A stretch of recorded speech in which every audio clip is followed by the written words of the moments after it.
Okay, what I have here is one of a couple of estate sale finds recently.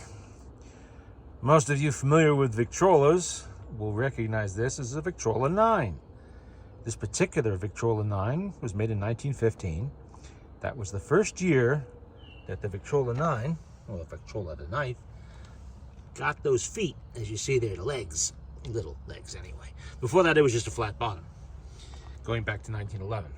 And it had the piano hinges instead of these ones. Now, as typical as found condition, it's got some mildew, it's got a lot of dirt, it's got some boo-boo spots here and there. Just what you'd expect to find. Actually, this is the way I like to find them. Nobody's messed with this. Hasn't been sprayed with 75 coats of polyester, whatever that crap is, or anything else. It's the original finish, boo-boos and all, and has a few issues here and there. It did not come with a crank, but I have cranks for these because I have a lot of parts machines for the 9.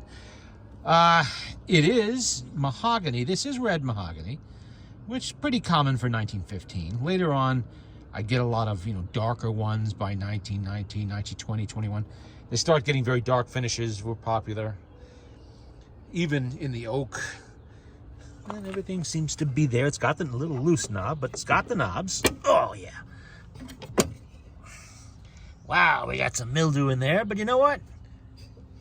It wipes right off. That's nothing. Cotton cleanser will clean this right up. It's a little stuck. It's going to be readjusted. But you notice something? The veneer on this machine is not lifting. Except in there where it was banged up a little bit. On the sides, the veneer, despite obvious signs of dampness, storing and dampness, all the veneers are good. That's important. Now, veneers can be glued back on easily enough. I do it all the time. Just hide glue and some clamps, but it's time consuming. There's a lot of time involved in that, and that adds to the cost of bringing one of these machines back. Time is not free. And if you don't happen to have dozens of clamps and hide glue on hand, it could be a pain in the neck. So that's important to look at when you're picking out machines that you actually might want to work on. If this had been missing, and of course, when veneer gets loose and they're in storage, veneer can come entirely off, or it could be torn off, as it's been banged around and people moving around it. Now it's gone. Now what do? You'd have to end up, doing a complete refinish job on the machine and replacing the missing veneer with new, which is not particularly easy if you're not skilled in woodworking. Now, let's look under the lid.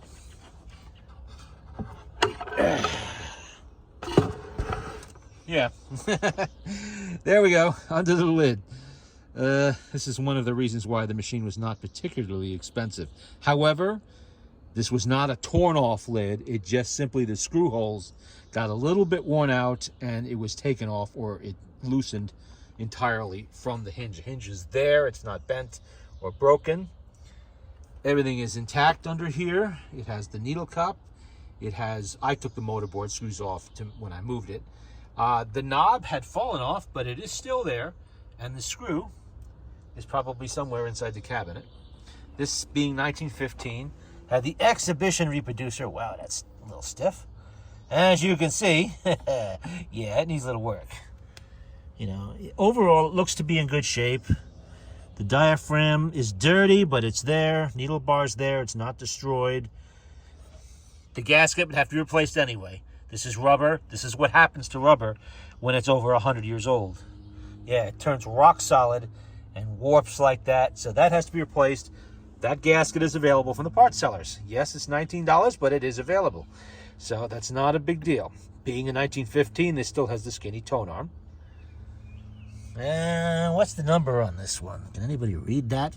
My vision is not the best. Obviously, I see a G suffix, common, for these. Let me see if I can get closer with my eyes. 149154. That's what that is. 149154.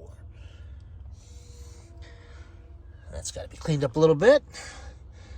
And let's take a look at the motor. Move out of the way. I got to lift off. Sorry about the close. Oops. This might take me a second because it's a little stuck on there. Come on. Yeah, we gotta get some oil on that. Come on, I don't want to bend anything. Put that down for a second. There we go. Okay, got that off. All right, motorboard looks good. Don't worry about the mildew. Mildew wipes off. It's not black mold.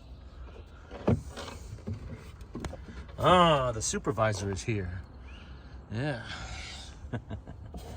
Okay. There we go. Has a prop rod. Has the oiling diagram still there. Needs a lot of cleaning inside that cabinet. But everything is there. However, I did notice this the other day. Yeah. That is. Let's see if we can get that so it actually focuses. Yeah, that governor lost all 3 of its weights are loose. So obviously that has to be fixed. I don't know the condition of the springs, but that's not a major concern. I have both brand new ones and good used ones that would fit this. Being a 9, this has 1¼ inch by 17-foot springs. These ones should be the pear-shaped hole on either end because it is a 1915 with the 2 individual spring barrels. And that's what they used. I just rebuilt a triple spring motor yesterday. Same exact motor as this, except it has 1 extra spring on it, 1 extra spring barrel, and it's made longer to accommodate that. Yeah, nothing alarming under there. That's all normal stuff. It's not even that dirty. I've seen much, much more greased up and nasty than this. The felt washers are still there. The lock screws are still there, indicating that really, I don't think this has been messed with. I'll bet that's been together, except for periodic oiling, since 1915. I see nothing to indicate that anything's been done here. There was something I spotted down in here the other day. Okay, it's a little piece of cardboard. And I don't know what it was for, but it was from F.W. Woolworths, April 26, 1927. Arrow points. Probably a shark tag. That's what I'm guessing.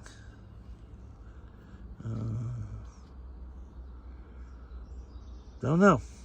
Old shirt tag has somehow slipped down in there and was left in there for all of those years. At least from 1927. You never know what you're going to find down in here. All kinds of interesting things turn up inside phonograph cabinets. You know, usually they're in the form of dusters, coins, the occasional business card or picture that slipped down in there somehow or was put through the front of the grill. Let's take a look at the decal. See if that survived.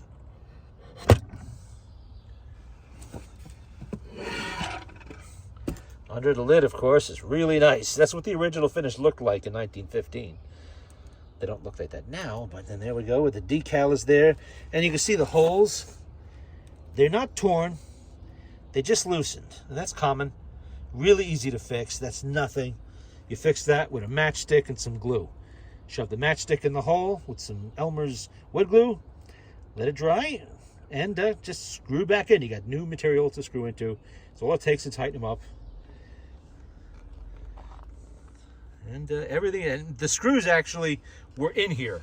I just had to clean up all kinds of spilled needles that were in here, and the screws turned up in that bunch. It was all over in here, everywhere.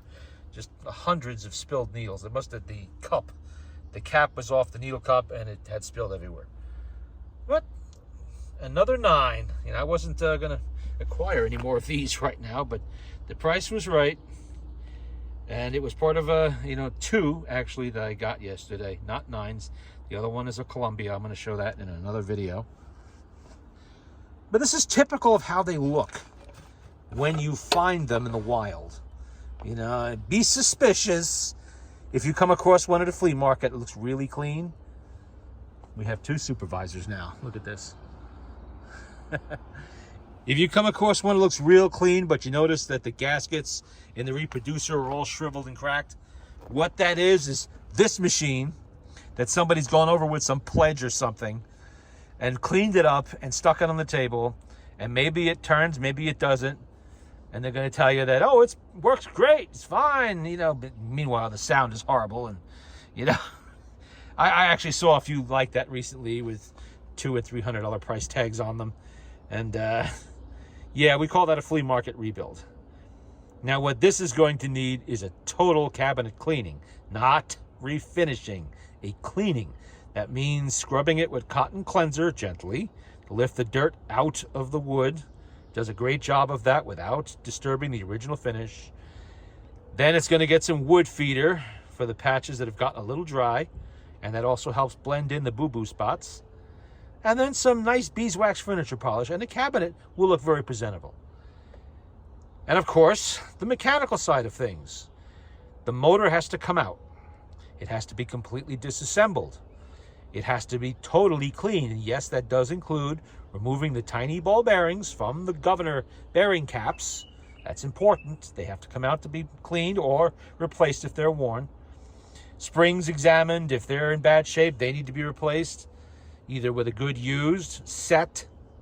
Always with a multi-spring motor, you want to replace them in sets. So if you're using a used spring, use two that came from another motor maybe, that are the same strength and the same age, or just get new ones. They're not that expensive. $110, you can get two brand new springs, give or take a little bit, depending on where you get them. And it gives it full power again. You know, I like to do that with any machine I'm keeping for myself personally. And occasionally I do it from a machine I might sell, but that depends on the availability and the price. Total motor overhaul, cleaning, scrubbing, and that's time consuming. That's 2 or 3 or 4 hours, depending on how bad it is. Next, of course, is the reproducer. That has to be rebuilt with new gaskets. You have to set the alignment on the needle bar. That's really the hard part. Gaskets, well, in an exhibition, gaskets can be a bit of a challenge because the diaphragm is very, very close to the reproducer body inside when they're clamped together. Now, if that diaphragm touches the reproducer body in here somewhere, that destroys the sound. It gets tinny and it sounds terrible. Buzzy.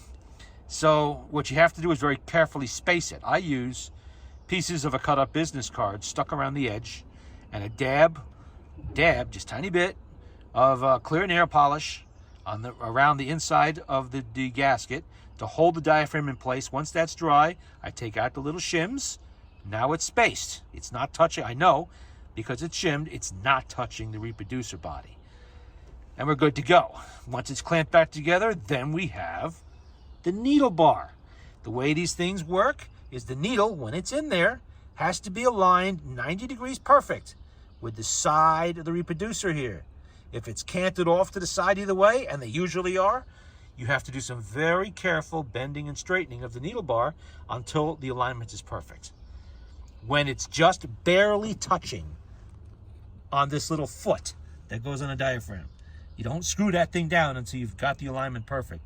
Once it's just barely touching here, and it's aligned 90 degrees here, then you screw it together and lock everything down, and then double check it. That can be very time consuming. I know a lot of times when they sell these repair kits, they really don't touch on that very much. And then of course, you know, you end up destroying your records because your needle is canted off to the side and you think that's the way it's supposed to be. It's not. You know, that's the one thing that is the most time consuming rebuilding any reproducer, is getting the proper needle alignment with the needle bar. But you have to do it. And this is why when professionals who make a living at rebuilding these things do these, they're gonna bang you $45 or $55 or whatever they charge just for the rebuilding because of the labor involved. A lot of time. I do it for the fun of it for myself and for my own machines. Why do I do that myself? Instead of sending it out, easy. I'm picky. That's all. That's why I got into rebuilding reproducers. I wasn't satisfied with the quality of the work I was getting back. So I learned how to do it. Took a long time, but I've been doing it, 35 years now. So yeah, exhibitions, Victrola number 2s, number 4s.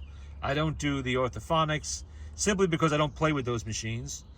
You know, they're a little newer than what I play with, and for the very few I might ever need, I will just send it to Walt Summers, let him do it. He's got the tiny ball bearings and the little rubber cups and, you know, the patience to deal with that, not me. Let's see, anything else we got to cover on this? Yeah, oh, and of course, I loosened already this. But see how that's moving around? that needs an adjustment. That means this comes off. There's a set screw on the side. Comes up. Pop it up. Take it off. There are 5 ball bearings under there in a little race. Got to be careful. And sometimes this is really loose. There'll be some missing ball bearings, or I found them with no ball bearings at all. Not good. That was the original design. This particular tone arm support is not intended to work that way with no bearings. So fortunately, the parts are available. You can get brand new bearings put in there. Hopefully the race is still there. If it's not, you can get that on eBay or from one of the parts sellers. And you can tighten it back down. You don't want to get super tight, but you don't want it slopping around like that. You want it just nice there where it moves easily, but it's snug down. It's not moving, it's not flopping around and causing air leaks in that spot. And of course, there's the usual, fixing the screw holes, finding, if it's not there, finding a bolt to hold the knob in place or replacing the knob. All of that. If the felt washers are bug eaten, you got to replace those. You make those. I don't know of anybody that's actually offering those. You can either get them from a parts machine if they're still in good shape, or just make them. Go to a craft store, buy the thick felt, and you cut them out or punch them out like I do, and just use them. You need them. They got to be in there because they help isolate the motor from the wooden motor board and cut down on vibrations and motor noise. So you want those in there. And they go between the motor and the motor board. They do not go up here, as I recently found at another machine somebody in the past had played with.